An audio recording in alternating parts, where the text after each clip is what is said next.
Аливаа хотын өдөр тутмын амьдралын хэв хэмнэлийг тодорхойлдог гол зүйл маань зам тээврийн хөдөлгөөн байдаг. Тэгэхээр аль ч улсад зам тээврийн хөдөлгөөнийг зохицуулдаг гол зүйл нь дүрм.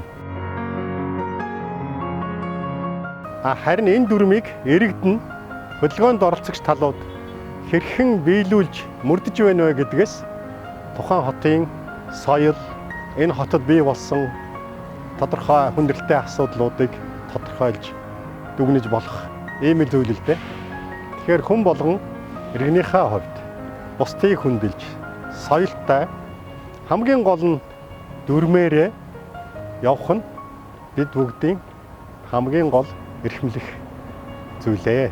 Замын хөдөлгөөнд оролцогч бүх талууд иргэдээ дураараа бишээ дүрмээрээ